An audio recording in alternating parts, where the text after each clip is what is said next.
एक बार की बात है, दयालपुर गांव में ललित नाम का एक दूध वाला रहा करता था। उसके पास एक गाय थी। वो गांव में दूध बेचा करता था। हर कोई उसके घर से सुबह सुबह दूध लेने के लिए एक कतार में खड़े हो जाते थे। एक रोज, सुनो जरा, दूध निकालने वाली बाल्टियां देना, जल्दी करो, मुन्ना लोग आने ही वाले होंगे। मैंने पहले ही तबेले के पास बाल्टियां रखती हैं, आप जल्दी से दूध निकालना शुरू कर दीजिए। ललित दूध निकालना शुरू कर देता है। धीरे धीरे लोगों की भीड़ बढ़ने लगती है। लोग आते और दूध लेकर चले जाते। एक बूढ़ा आदमी आता है। बेटी, थोड़ा आज ज्यादा दूध मिल जाएगा क्या? चाचा जी, इतना ही बचा है। मुझे लगता है बेटा, तुम्हें कुछ और गाय खरीद लेनी चाहिए। इससे कोई भी खाली हाथ नहीं लौटेगा। आप ठीक कह रहे हैं चाचा जी, माफ करिए, आज दूध खत्म हो चुका है। जिन जिन के लिए भी दूध नहीं बचा वो सब शाम को आना। आज फिर से दूध खत्म हो गया, समझ नहीं आता कितनी जल्दी आऊं। मोना, तुम कुछ और गाय क्यों नहीं खरीद लेती? मैं भी यही सोच रही हूँ दीदी, मुझे भी अच्छा नहीं लगता ऐसे सबका खाली हाथ जाना। मैं इनसे बात करके देखती हूँ क्या होता है।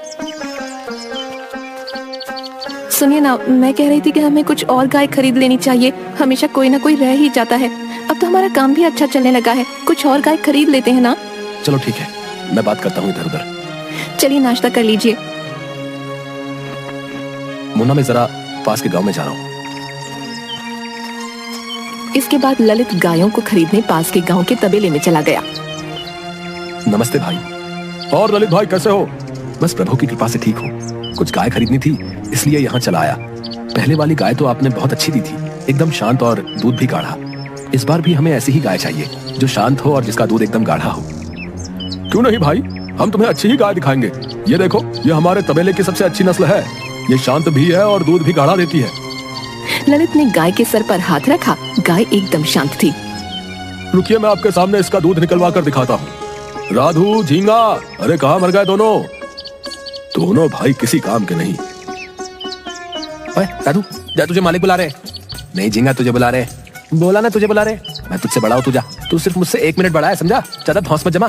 तेरे से पहले अगर मैं आ जाता तो आज मैं बड़ा होता, समझा?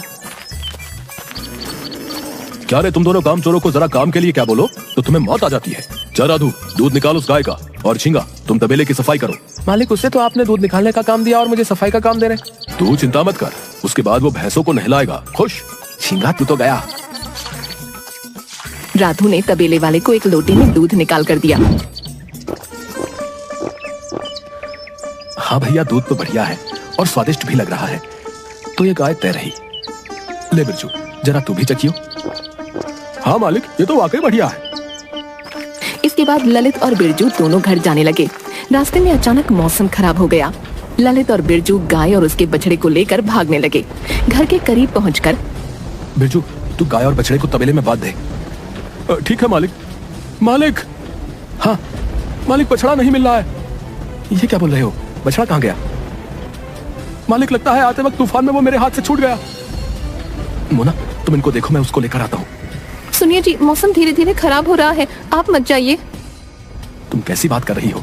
वो गाय मेरे भरोसे आई है और मैं उसके बच्चे को मरने के लिए छोड़ दूं? आज बिरजू को भी लेके जाइए। अगर हम दोनों चले गए तो तुम्हारे ऊपर सारा काम आ जाएगा। तुम परेशान मत हो, मैं उसे जल्दी लेकर आ जाऊंगा। इसके बाद ललित बछड़े को ढूंढने चला गया। वो उसी रास्ते पर चलने लगा जहाँ से वो आया था। कुछ दूरी पर उसे गाय की आवाज आने लगी। ललित तुरंत उस आवाज का पीछा करने लगा। वो देखता है कि एक गाय और उसके सामने उसका बछड़ा उसी की ओर आ रहे हैं। ललित बछड़े को देखते ही खुश हो गया। ललित ने जैसे ही बछड़े को पकड़ा और जाने लगा, वैसे ही वो गाय रुक गई। ललित को थोड़ा अजीब लगा। लगता है तुम भी इस बछड़े की तरह यहाँ खो गई हो। चलो मेरे साथ चलो। ललित दोनों को लेकर घर आ गया। ये क्या जी, आप तो बछड़ा लाने गए थे, ये गाय भी साथ में ले आए? जब मैं जंगल गया तो मैंने देखा कि ये गाय हमारे बछड़े के साथ मेरी तरफ आ रही है। इस गाय ने हमारे बछड़े की सुरक्षा की है, तो इसकी सुरक्षा करना भी मेरा दायित्व बनता है। मैं कल ही कोतवाल के पास जाकर इस गाय के बारे में बता दूंगा। किसी की होगी तो लेने आ जाएगा। इससे ज्यादा क्या कर सकता हूँ? तब तक ये खा लेगी हमारी गायों के साथ थोड़ा बहुत चारा। ललित खाना खाकर सो गया। अगले दिन, बिरजू जल्दी आ। मोना, बटिया रखवा दी? हाँ, रखवा दी है। ललित और बिरजू दोनों गाय से दूध निकालने लग गए। भैया वो देखिए, वो बछड़ा उस गाय के पास चला गया। रहने दे, कोई बात नहीं। जब दूध नहीं मिलेगा वहाँ तो खुद ही आ जाएगी। बच्चा है ना, भूख लगी होगी। अच्छा सुन, इसके बाद तू उसे उसकी माँ के पास थोड़ी देर छोड़ दियो, थोड़ा पेट भर जाएगा उसका। ललित और बिरजू दोनों ने गाय का दूध निकाला। आज कितना चाहिए? बेटी 1 किलो दे दो, बहुत दिन हो गए गाजर का हलवा खाए हुए। तुम्हारी चाची ने कहा है कि अगर खाना है तो दूध लेकर आना पड़ेगा। हाँ चाचा जी, आज आपको गाजर का हलवा खाने को जरूर मिलेगा, क्योंकि हम एक और गाय लेकर आ गए हैं। बढ़िया, अब कोई खाली हाथ नहीं जाएगा। दोनों हंसने लगे, सब चले गए। भैया अब हम जाए? ठीक है, तुम जाओ। हे भगवान, शायद वो इस बच्चे को बांधना भूल गया। वो बाकी के पास गया, उसने देखा कि वो दूध पी रही है। लगता है इसका कुछ समय पहले ही बच्चा हुआ। अब भगवान करे जल्दी से इसके मालिक का पता चल जाए। इसका बच्चा भी इसका इंतजार कर रहा होगा। सुनिए, जया दीदी ने दूध मंगाया है, थोड़ा कम पड़ रहा है, आप इससे थोड़ा दूध निकाल लीजिए, उनके घर में भोज का आयोजन है। ये तो काफी देर से दूध पी रहा है, मुझे नहीं लगता कि ज्यादा बच्चा होगा। देखता हूँ, एक बार निकाल के देखता हूँ। ललित ने दूध निकालना शुरू किया। अच्छा सुनो, कोई बर्तन देना। बर्तन तो सारे भरे हैं, आप ऐसा कीजिए, तब तक इस बाल्टी में दूध निकाल लीजिए। इससे छोटा नहीं मिला कोई? चला लीजिए ना इससे काम, अभी हम काम कर रहे हैं। ठीक है। ललित ने जैसे ही दूध निकालना शुरू किया, वो गाय से खुद ही दूध निकालना शुरू हो गया। ललित कुछ सोच ही नहीं पा रहा था, बाल्टी पूरी भर गई और गिरने लग गई। क्या करूं? बंद हो जा, बंद हो जा, रुक जा मेरी माँ। अचानक दूध आना बंद हो गया। फिर से ललित ने निकालने की कोशिश की, वो आना शुरू हो गया। बंद हो जा। दूध आना बंद हो गया। जल्दी से अंदर जाकर बाल्टी लेकर आ। अरे मोना देखो, कमाल हो गया, ये लो। अरे ये तो बहुत ज्यादा है, लगता है कुछ दिनों पहले ही इसका बच्चा हुआ है। इस गाय में कुछ तो बात है। तुम्हें पता है, इससे दूध आना बंद नहीं हो रहा था, और जब मैंने कहा बंद हो जा तो बंद हो गया। सुनिए जी, मुझे तो लगता है ईश्वर की कृपा है, वरना इस तूफान में पहले तो इसने हमारे बछड़े को बचाया, और अब इसका इस तरह दूध देना, मुझे लगता है प्रभु की कोई कृपा है। सुनिए जी, ये बात आप किसी को मत बताइएगा। लेकिन ये हमारी गाय नहीं है, कभी भी इसका मालिक इसे लेने आ सकता है। लेकिन जब तक इसका मालिक नहीं आता, तब तक हम इसकी देखभाल कर लेते हैं।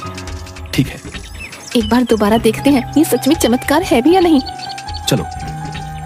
ललित ने दूध निकालना शुरू किया। दूध अपने आप आना शुरू हो गया।